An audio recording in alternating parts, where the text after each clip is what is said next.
everybody to the Marshall Gallery.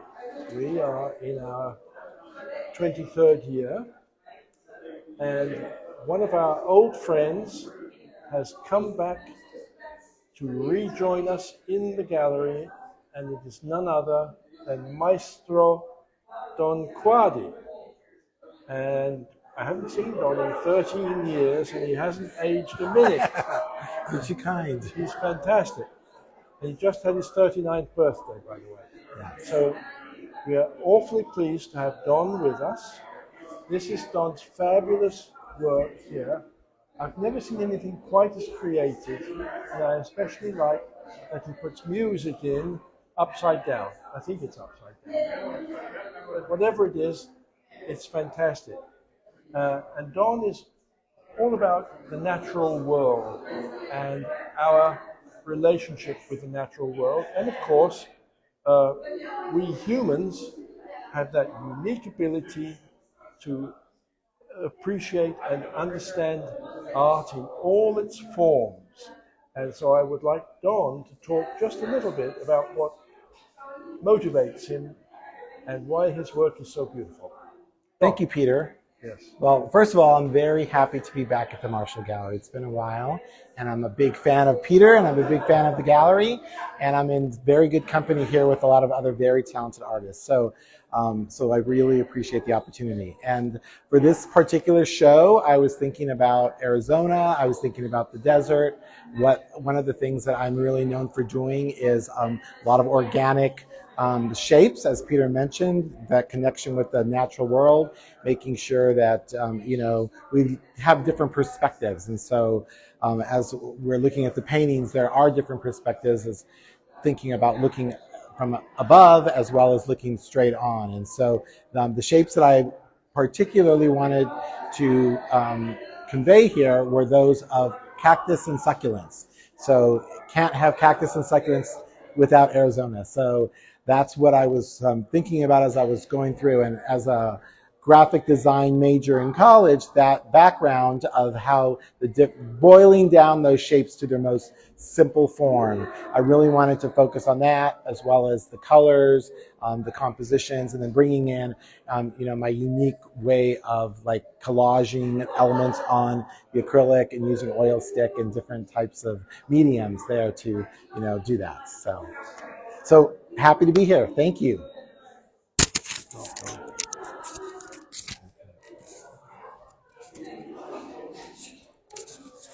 Now we're going to go talk to one of the other artists. Yes. Now it's not Captain. Can you go out in the garden? Let's talk to Chad. All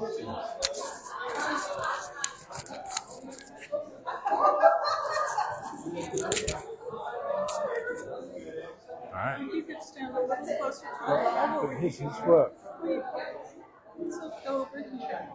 Hi there.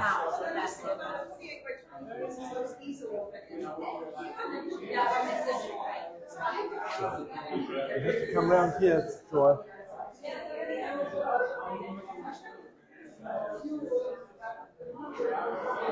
And now I have the pleasure to introduce the phenomenal glass sculptor, Chad Holliday. And we look at these wonderful things and we understand that Chad has the phenomenal talent of expressing himself in these wonderful sculptural forms which he conceives just out of his mind. And for me, they're the most fantastic things I've ever seen in glass. We have a lot of glass in the gallery, but this is true art. It's not production line work, it's true art. And look at the difference between this creation and this creation. How different the forms are, how different the colors are. And Chad is a master not only of form, but of the necessary techniques and chemistry to achieve this. And I would like Chad just to talk a little bit about what he does. Sure. Well, the work takes a bit of time. They start with clay models, actually start out with drawings, several drawings, and then we move to the clay models.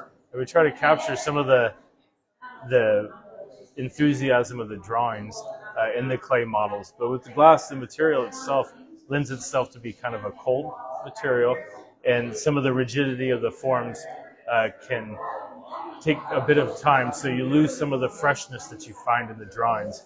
So, for example, in the Universal Transit, you can see that some of the surface is left intentionally modeled, so you can see the hand of the maker, but also it's refined to show the precision of the maker as well.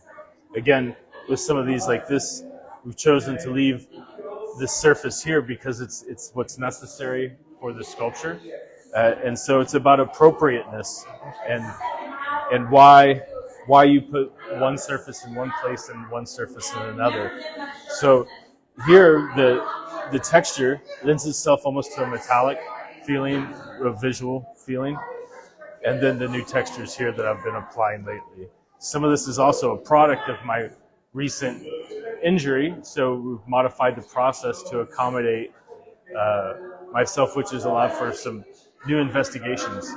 And then on the work as well, you can see that there's tradition. So my work has a historical basis based in some different movements and understanding of those movements, philosophical ideas, but also I'm interested in the historical process. So on the side here, you can see the rich cutting that happens on the texture here, and this is all done with traditional materials, stone cutting, just as you would with a fine crystal. I choose to use stones. Okay. That has been much with diamonds because it has to do with that tradition, again, of rich cutting, like cut crystal.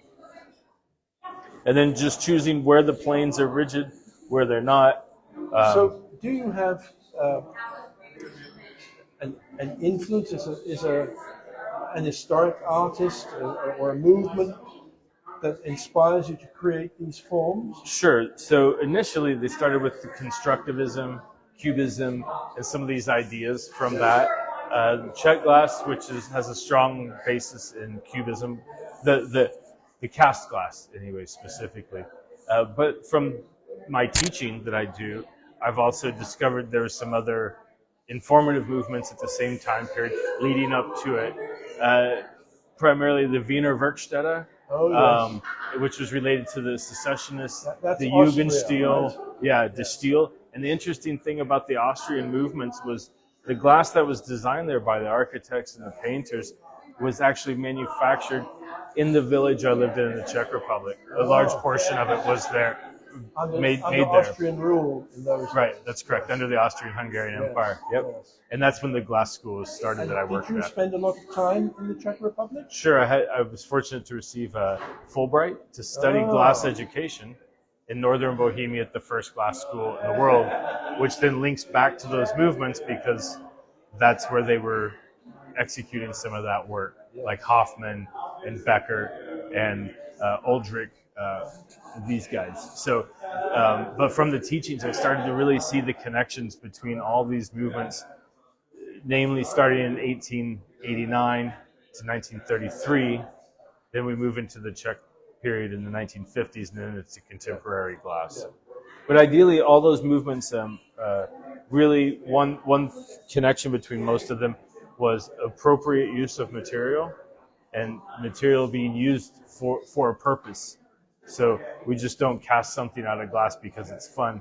We cast it because we have the optics and we try to utilize the light to help inform the form, in a sense. Fascinating. Thank you, Chad. Yeah, thank you, Peter.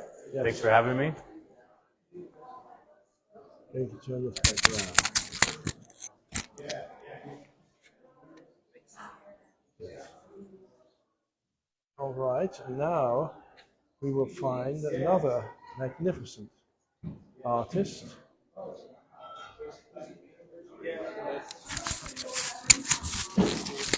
Nocona, we would like you to come along and there we are. Oh, wait a minute. That's better. All right. Okay. Come over here. And now we have the pleasure to present our wonderful Mr. Nocona Burgess, who, I don't know whether you can tell, he's Irish. No, he's a Comanche, a proud Comanche warrior. As a matter of fact, Nocona, he doesn't often carry a spear these days, but his ancestor did. His ancestor was none other than Quade Parker, who in his day, in the last quarter of the 19th century, was the scourge of the Southwest, Oklahoma, Texas, and killed everybody in sight, right? More or less.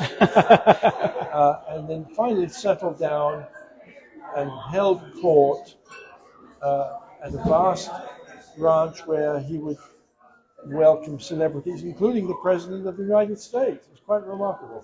Anyway, Quina's descendant, Nocona, who's named after Quina's father, by the way, he expresses himself,